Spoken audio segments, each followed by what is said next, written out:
All right, a very big welcome to you, my awesome viewers and subscribers from all over the world. It's good to host you once again on The Truth with Ben Jokes, your trusted channel for political analysis. Check this out. Coalition without electoral reforms is labor in vain, Dele Farotimi warns.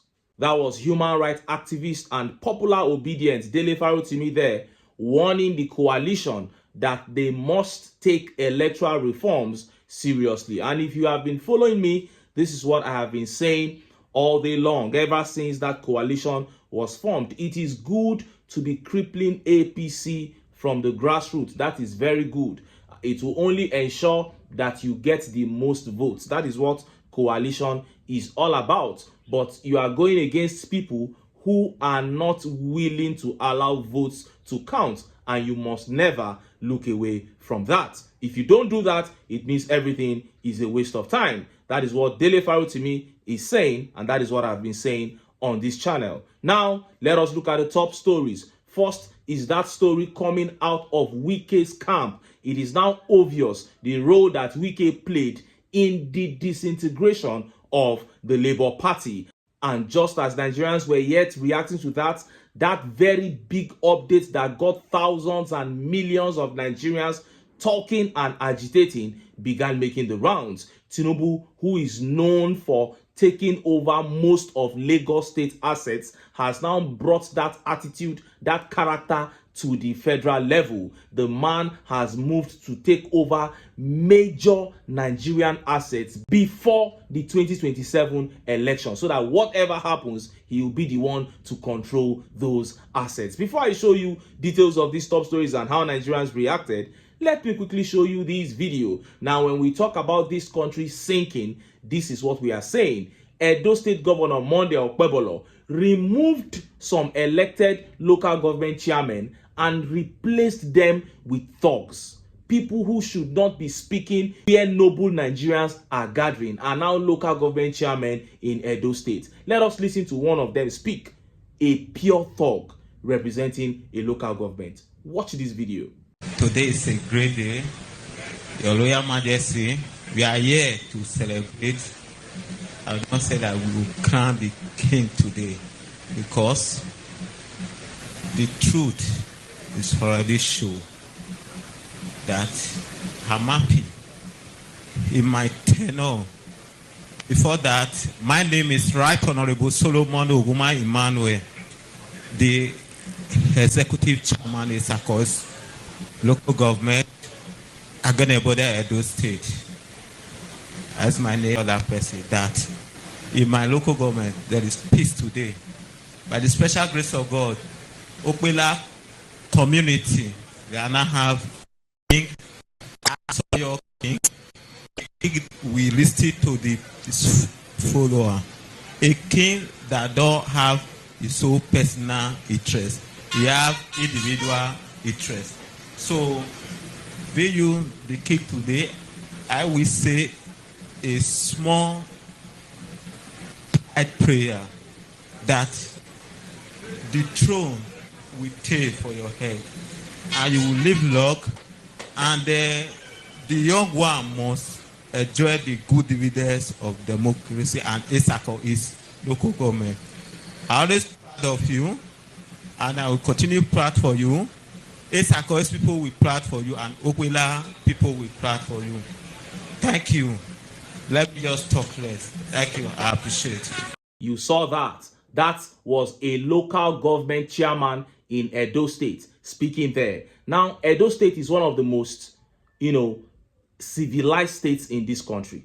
They have many educated citizens. Education has been reigning in that state for a very long time, before other states in Nigeria even picked up. But look at a local government chairman in that state in 2025.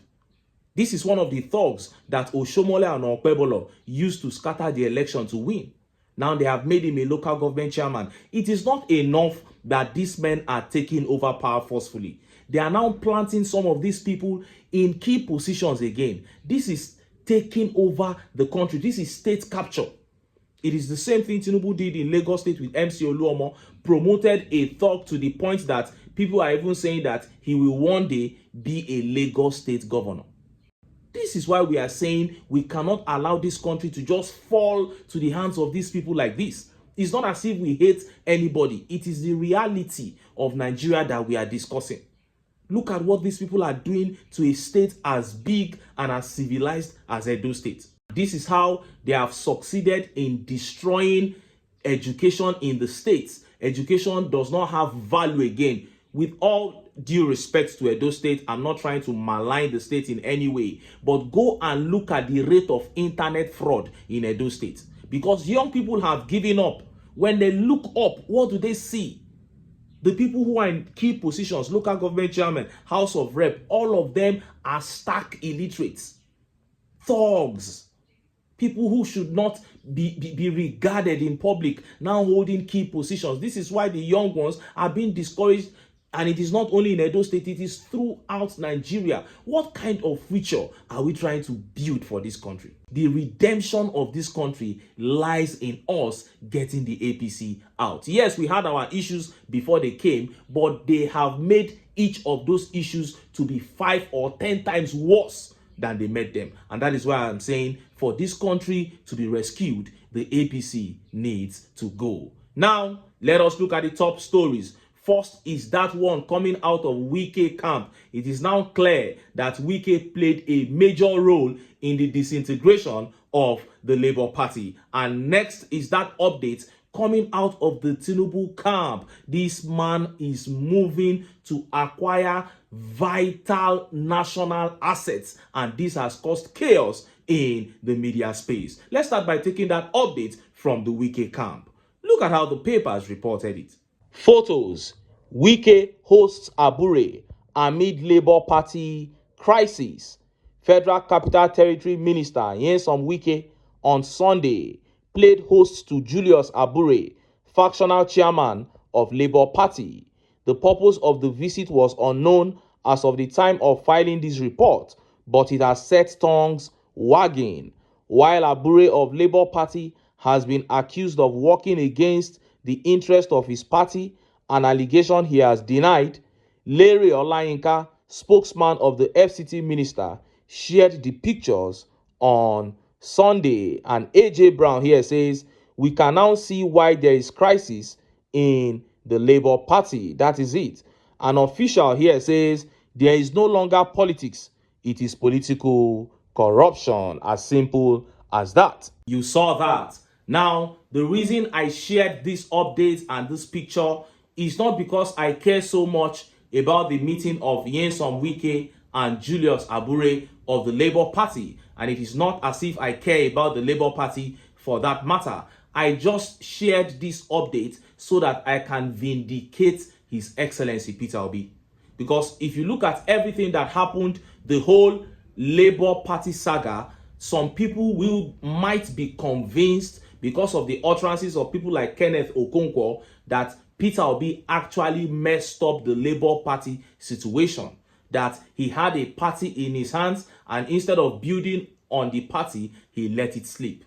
That was not the situation, or that is not the situation.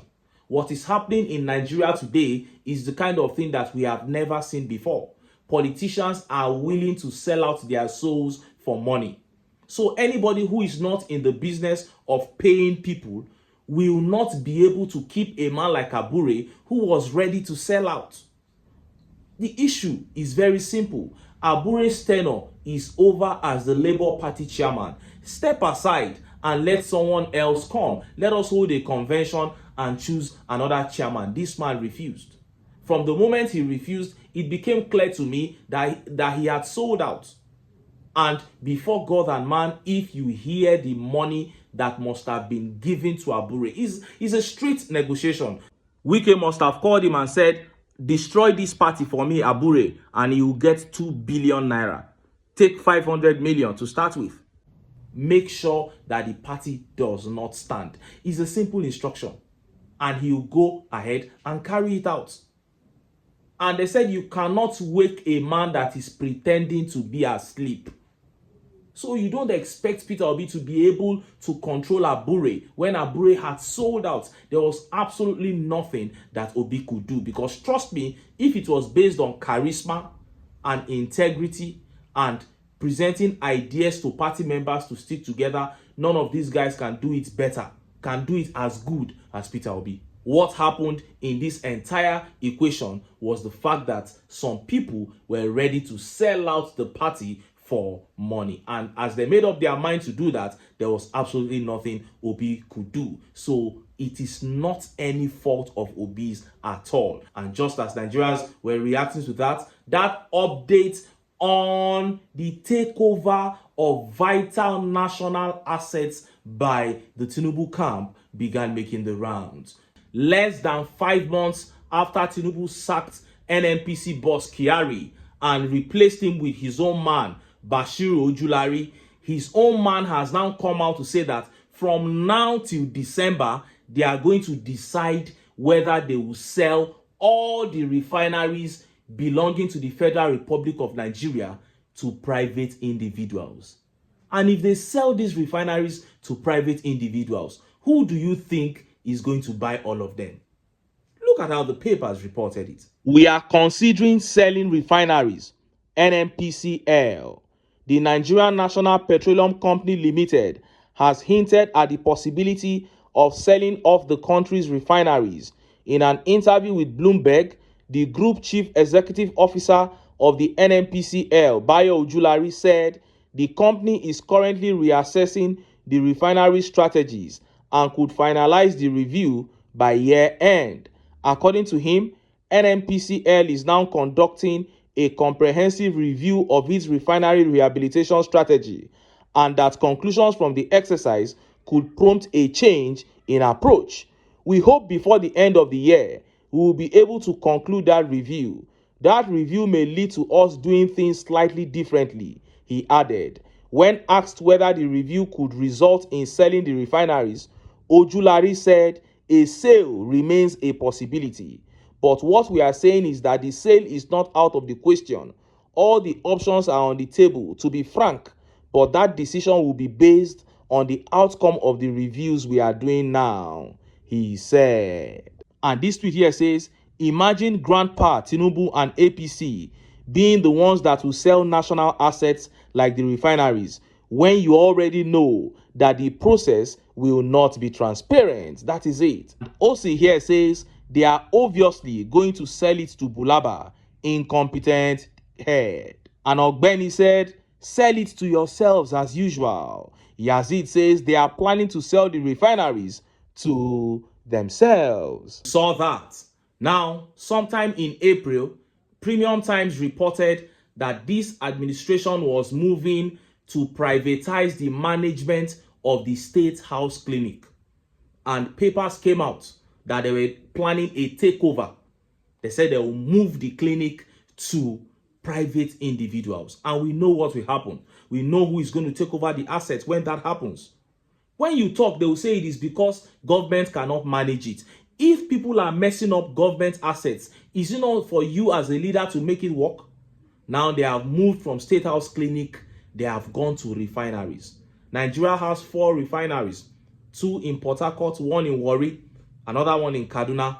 This man is saying that they want to do some, assessment of the refineries to determine if we are going to be able to continue with them or we should just sell them off. And 2 days ago, Dangote came out and said he does not think that the refineries can ever work. That means he too has plans to buy one to add to his own. These people are trying to completely privatize the oil business. And you know what that means? It means we will never be able to buy petrol cheap in Nigeria. And you know the consequences of that? Petrol controls the economy. It's like the life wire. Once it is expensive, prices will remain high. It means they don't want us to ever be able to bring these prices down. That is the aim. They will tell you it is private individuals that can get it to work. But the actual aim, the actual reason why they will not allow government to be able to make it work is because they want to keep the people poor.